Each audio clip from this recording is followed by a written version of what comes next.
What's going on, everybody? Welcome to Brutal Planet Comics. I'm your host, Dre the Brute Daniels, and welcome to another episode of the Indie Corner, where I sit down with everybody from the independence community, writers, artists, directors, producers. Doesn't matter if you're in the game, I want to talk to you. So today, ladies and gentlemen, we have ourselves a special guest coming all the way from Japan. He is the creator of Dog Eater. Can't wait to jump into this. Give it up, everybody, for Malcolm Wong. What is going on, my friend? How are you? Well, thank you very much, Dre, for having me on. I'm in Tokyo. I'm not Japanese, so I'm a Chinese American, third generation. My family came to North America about over 100 years ago, actually. So it's quite a while ago. I'm third generation, so you can imagine how old I am. Yeah. Right? I'm Asian. Fair enough. But you already jumped. That was the first question I was going to ask, like if you were a native Japanese, but it's cool. It's cool. It's all right. It's all good. I was born in Baltimore. Baltimore, Maryland? Yes. Oh, I'm from Washington, D.C. That's crazy. Yep. And moved to Boston, greater Boston area, when I was 6, middle of first grade, and graduated from high school there. I went to Hawaii, Hilo, okay, Honolulu, then to Osaka, and to Tokyo. But we still have a presence in America on Maui. So we have a place on Maui. Wow. Y'all spread all over. That's what's up. That's cool. So, well, we got so much of your great work, but I definitely want to spend some time with you to talk about your journey and how we got here. So you already broke down. You're from Baltimore, which is blowing my mind right now. So take me through the journey. How did we get from Baltimore to Japan? Like what happened? Well, my father was working for as an engineer, mechanical engineer, and moved up, changed jobs, went up to greater Boston area, Lincoln, actually, which is sort of like close to where the shot was fired around the world. That area right there on the river, actually, that the bridge, where they fired the first shots of the Revolutionary War. So that was interesting to be there. I think that the East Coast is, especially that area, New York, of course, Baltimore, is has a very strong personality, and you got to be tough on the East Coast, man. Yes. you got to have alligator skin over here. yeah. There's a lot of shit going on, man. There's a lot of racism. There's a lot of it's just tough people there. Yeah. All kinds of people too. Mm-hmm. So it's not like melting pot. It's a melting pot that doesn't melt very well. Because when I was growing up in elementary school, the town I lived in, which is a small town, in the greater Boston area, Wayland, and we were like one of 3 Asian families. One was Japanese, and now there's plenty. I mean, those days, I'm talking. This is gonna date me, but this was the 60s, mid 60s, when I was growing up in that area, and there was just nobody like me there. So you can imagine. You either just wilt or you have to fight back. And that's what I ended up doing is fighting back.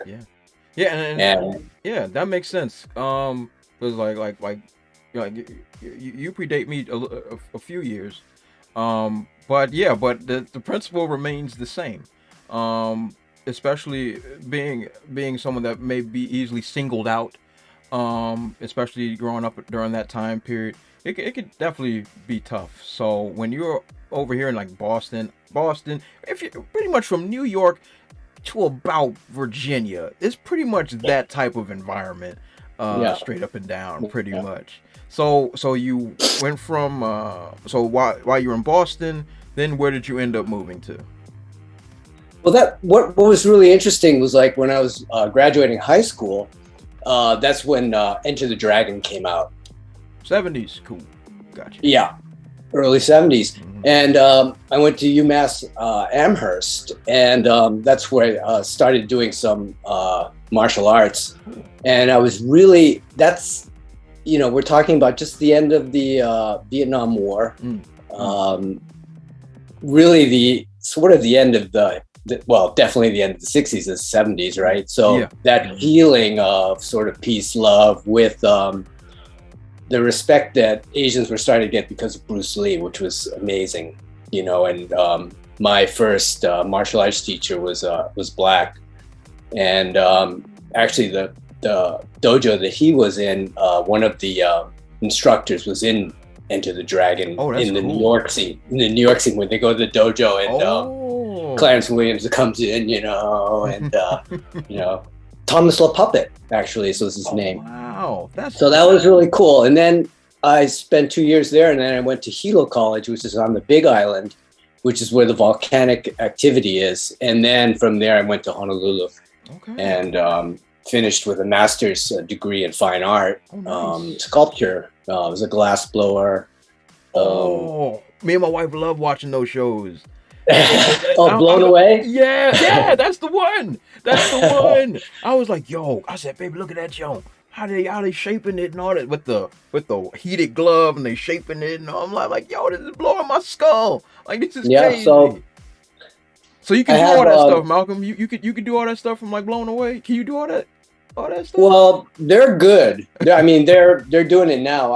I've been blowing glass. Well, I haven't been blowing since the pandemic because the mouth on the pipe and this whole environment. Yeah, I understand. But they're doing it, so that's cool, man. That's a dope journey. That is really cool. Thank you for sharing that, Malcolm. That's awesome.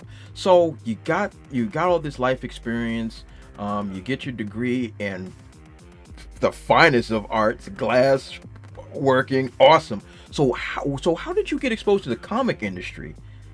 Well, the thing is that when I after graduating moved to Osaka. My master's thesis was actually a 1-hour film, and I directed music videos in Japan for a while. And when we went back to Hawaii, one of our friends was with a fortune teller. He said, so I was like doing music and shit, and I was like, so what about this music stuff? Nah. How about these screenplay? These not screenplays, but she said you got a talent for writing. Okay. It's like, okay. And this was, I'm dating again. Still word processors, Yep. So I didn't do anything until the Mac Classic came out. Oh my God. I started writing, and then you have floppies. You stick your floppies in, and oh man, it's taking so long and stuff. But I wrote 3 novels. I was represented in New York and London, never got published, which is probably a good thing because it was too much, it's like too much sex and violence, those stories. And I think that's, looking back, it's like kind of like if I had gotten on that track, in a really, in a successful way, it would have been really bad for me. I got you. I understand that. Yeah. So what happened next was I had a motorcycle accident, and one of the parents, the father of a student of my son's, came to visit me because he's a doctor, and he said, I was talking to him. He goes, "Hey, you should, telling him about writing and stuff, and they were saying you should. My mother is a script supervisor. She's worked for Spielberg and this and that, and wow. You should write a screenplay." So I started writing screenplays, and one of the Dog Eaters was one of them, and I entered it into a contest at Screenwriting Expo in LA, and this was right at the time when there was a lot a lot of fake money going around, and a lot of projects were getting greenlit, and money from Europe, Germany, all this kind of stuff. There's a lot of money going around, and so one of the I won 3 awards, and one of them was action adventure. That's awesome. I had a management. I got a manager, and also the Dable brothers. I don't know if you know them because they're from the early 2000s. Independent comic publisher that made their name by doing a prequel to Game of Thrones, George R.R. Martin, called The Hedge Knight. And that was like one of the big hits of the early 2000s. Okay. And they were able to get a lot of publicity and notoriety. They did a lot of adaptations of that era's fantasy novels. I'm not sure if, a lot of these people have gone, Sherilyn Kenyon, who was like in the news for being like nuts, but she was popular back then, about 15 years ago, 20 years ago. A lot of these writers at the time, were begging to have their stuff turned into graphic novels, like comic books and graphic novels. And the problem, they were great. Persona had a fantastic persona, very, I don't know, they called themselves Christians. They had that really gravitas thing, like that gravitas, like that aura.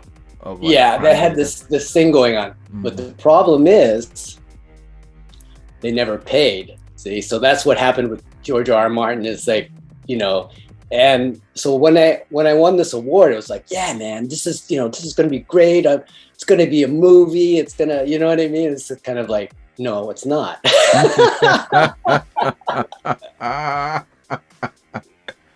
But they did get me an artist brother, because there was like 2 brothers, Les and Ernst, and then the younger brother David, who was working with this artist from Chile, Santiago, Chile, and hooked me up, and just great stuff. And so we started in on it around 2008, 2009, yeah.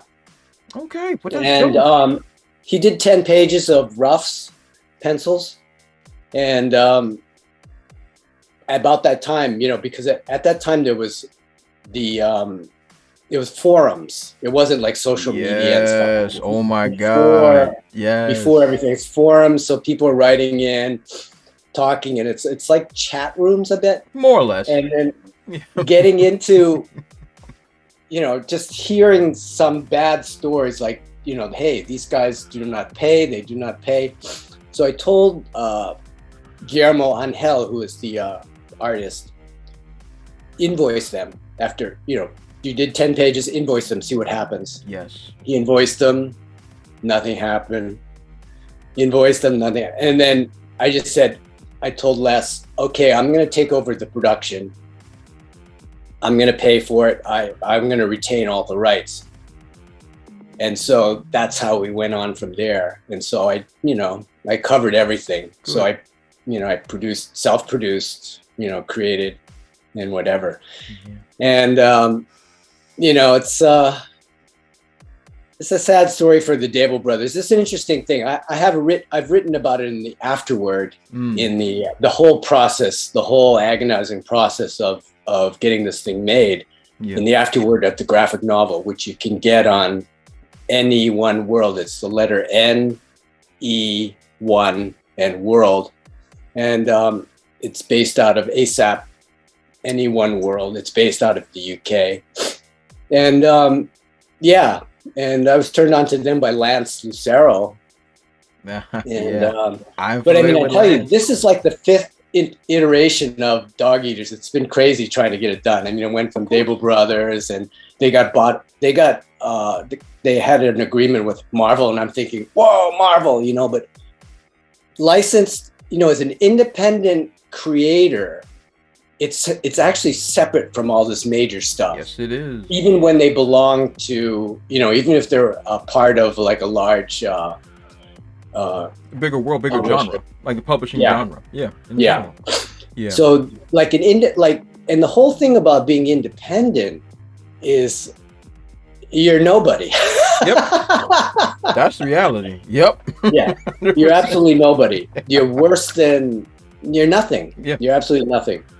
It's true. And one of the problems of, the whole like Blizzard getting bought out by Microsoft and, Disney owning Star Wars and everything, it's like everything just goes to a point where the control is, one or two or three or four or five entities. Yep. That's the perfect word for it, Malcolm.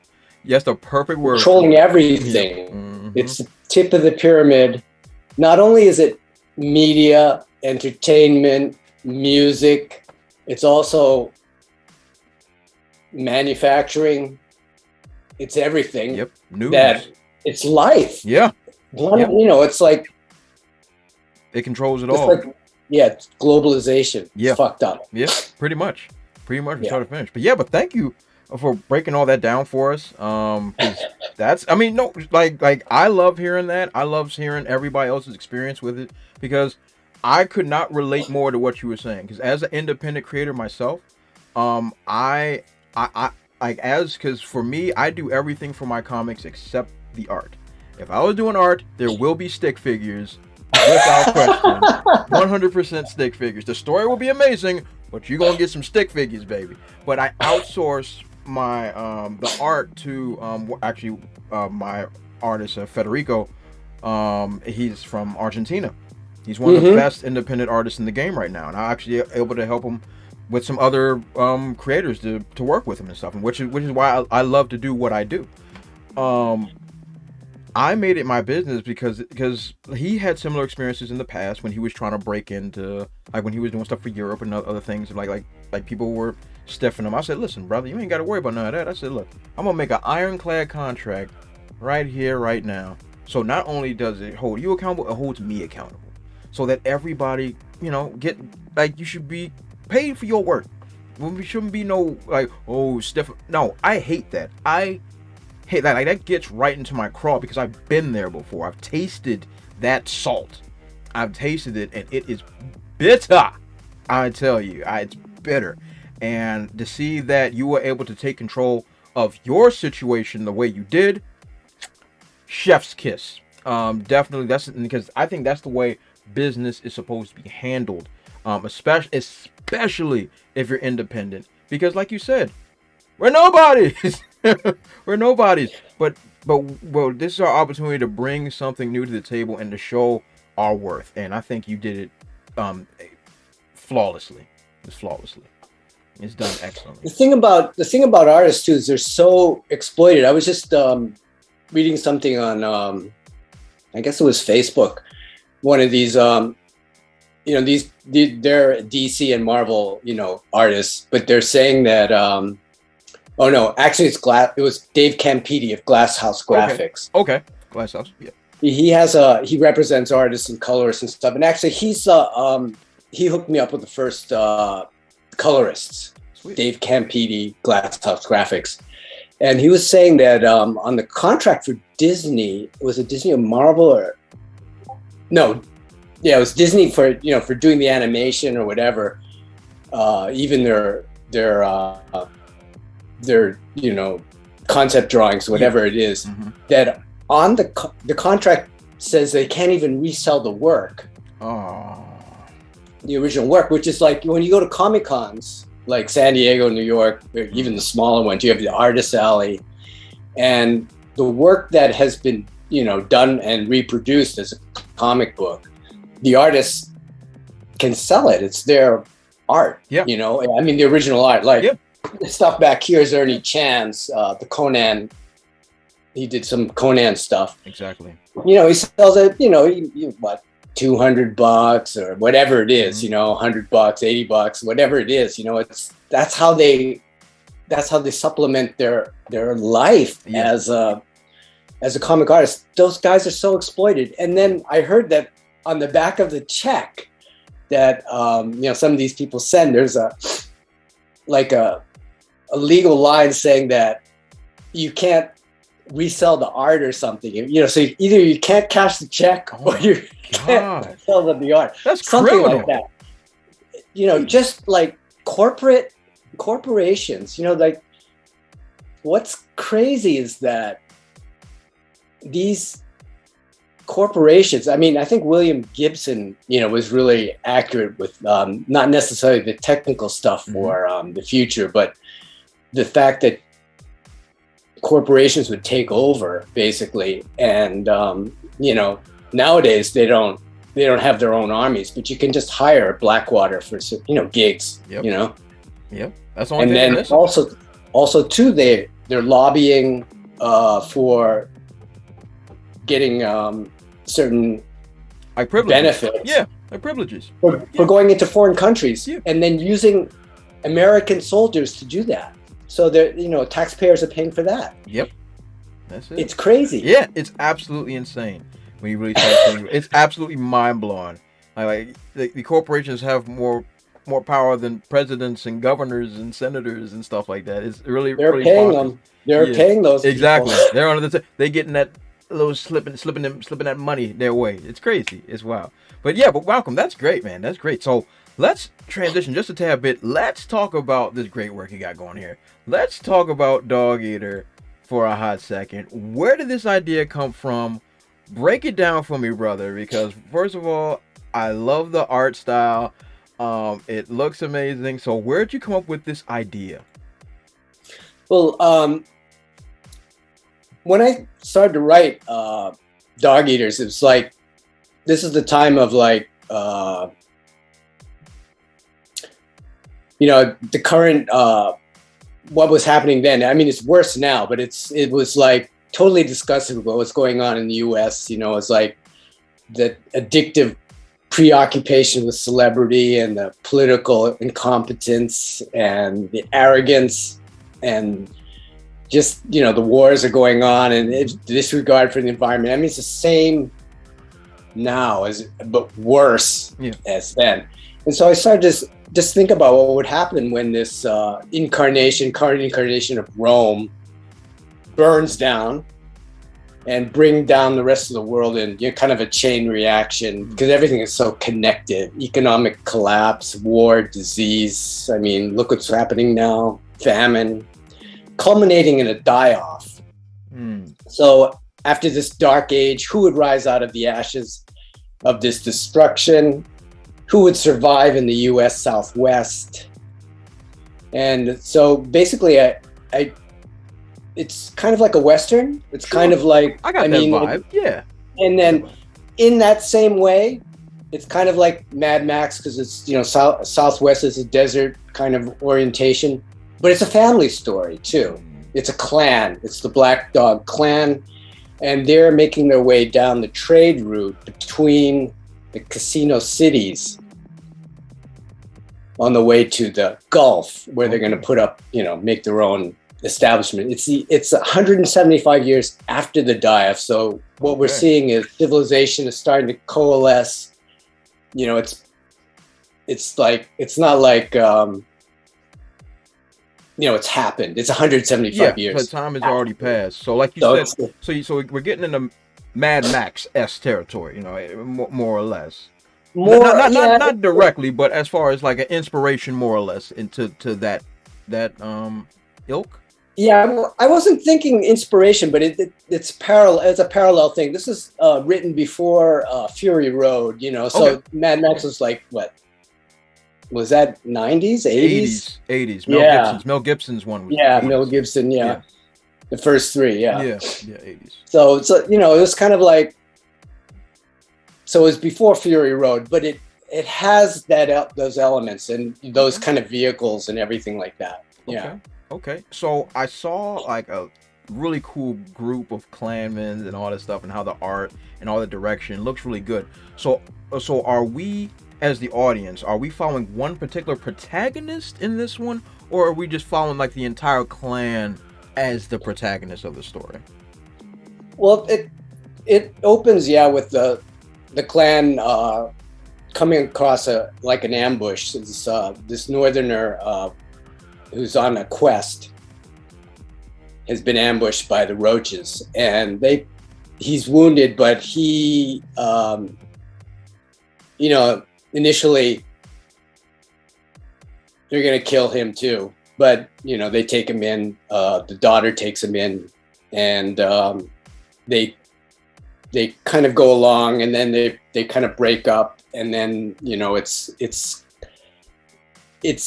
there are main characters, Okay. but it's not like one single protagonist. Gotcha. Okay, no, that's cool. And so like me, I like linear storytelling myself. Like that's my bread and butter too. I love telling a linear story arc of that kind of ilk as well. I'm more of a single protagonist guy, but I like team ups like this. I like team ups that gives me, or as a reader, who do I relate to the most? I like that kind of element when I have a whole clan of people and they all have a bunch of different personalities and all different type. They all want the same kind of goal, but they all want to get it the different way, and how conflict, and and that's family. Family is conflict. Whether you're brother, sister, cousin, mother, uncle, whatever. Like we all want the same goal. We all want happiness, but we gonna bump heads on the way trying to get there. So yeah, but I like that element, and that's really cool. So there's a father-son element going on. There's a father husband-wife. There's the brother-sister thing going on. So there are these interlaced relationships that do come through. In the end, there's a certain kind of understanding of what it's about. Okay. Yeah, I don't want you to drop no spoilers here, Malcolm. I don't want you to drop no spoilers, brother. Let's see, this is the always thing when like I'm with you. Like when we got that creative juices cooking and we want someone to really see our vision, we're like, oh, now this happened, and now that happened, and like this happened. I'm like, I see it in your eyes. You're like, well, it's beautiful. I know you want to see it. I see it in your eyes. I'm like what? I know that urge. But I want everybody to check your book out. I want them with fresh eyes.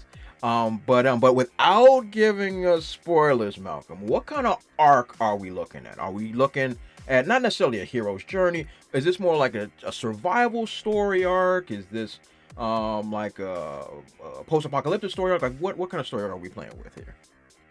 Well, I would say just generally that it's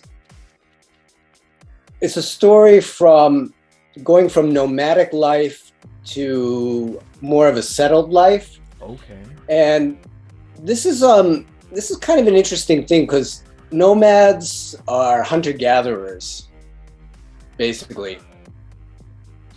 And when agriculture is introduced into, when humans started doing agriculture, you're able to acquire what we now think of as wealth. Yeah. As a hunter-gatherer, it's basically, you get your food. There's a lot of downtime.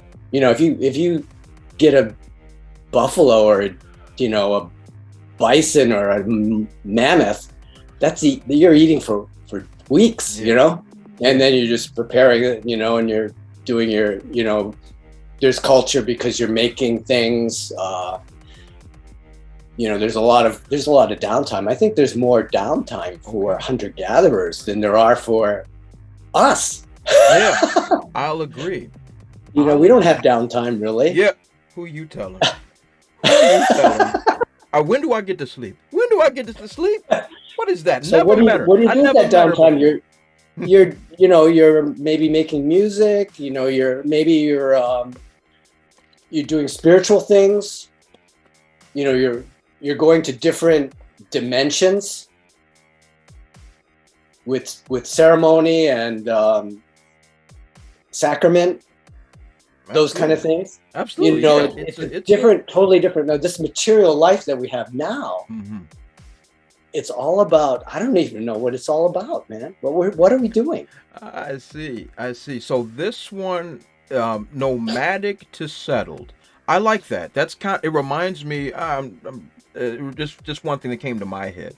Was oh my God, I'm gonna butcher his name. Genadesky Tartovsky's work. Every time I see him do work, whether it was Samurai Jack or Primal, I get that kind of vibe based on hey, as you mentioned, the downtime. And that's definitely something that we get from those stories, because yes, we know that Samurai Jack is trying to get back to the past, but at the same time, the arc that he's going for is a whole lot of side quests in between. It's a whole lot of side quests with Primal, with I believe the Spear. Spear is the protagonist. Whole lot of downtime, and we get to know who he is, and we get to know Fang the T-Rex and stuff like that. Like, so with all these elements to see so this is more of a journey than a destination, which I like. I'm cool with that, and I like that type of story arc. I like how I as a reader am kind of put into a corner to pretty much have to immerse myself into the story, which I think more writers need to do. More writers need to be able to craft stories for a reader to immerse themselves into the world and then push forward. I like that, Malcolm. I like that a lot. I like it a lot. That's dope. That's dope. That's dope. But thank you so much for sharing that. So where can we get your stuff? Where can we get your book? Where can we get Dog Eater? Any one world. There's if you could, throw up a link. Oh, for sure. They will all be in the description section below. Make no mistake about it. So any one world. And that Paul Hayden is the president or whatever, the boss of that. And he has a very interesting story too. I'm sure he's told you, but yes. Yeah. He's been able to do it, which is amazing to me. The things that, what he's been able to do, it's quite impressive. Yes. As not only a creator, because creating is one thing, but being able to get it out there, I mean, that's the key. Not anybody can make something, but getting it out there is hard, especially in this environment. Yes. With no, who distributes independent comics now? Who you telling? You know how hard it is to get my stuff in shops. Good grief.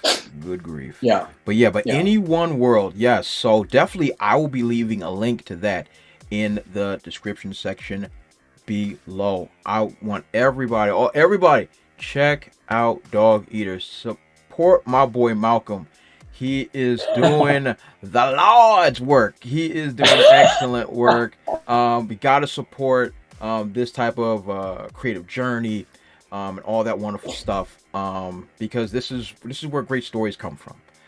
It comes from a lot of independent folks with a lot of good heart, and Malcolm is one of those guys. Definitely send all the support his way, most definitely. But Malcolm, I got to say, I'm very impressed with your journey. I love your story. I love the fact that we practically were neighbors. That I love all that. I love your experience. I love what you're putting together. It's amazing. It's great. Keep up that excellent work, my friend. Thank you very much. Absolutely. So everybody, that is my boy Malcolm Wong. Follow him on all his dope social media platforms, and definitely check him out on NE1 World. Check out Dog Eater. I'm gonna leave all that stuff in the description section below. This has been the Indie Corner. You already know who I am. I am Dre the Brute Daniels. Follow me on all my dope social media platforms as well, at TheBrute00. I will leave them right there, right under my face. They're not there yet, but they will be once this video is live. You all have been tremendous. This has been the Indie Corner. That, of course, once again, is Malcolm Wong, and I will catch you all next time. Also, if you want to support my channel, check out spinwiz.com or download the Spinwiz app and check out my comic series, Trouble. It was written with a lot of love, and it was definitely my favorite comic series to write. I've also written it in English and in Spanish, so whatever floats your boat, I got it for you. Thanks again, and check it out.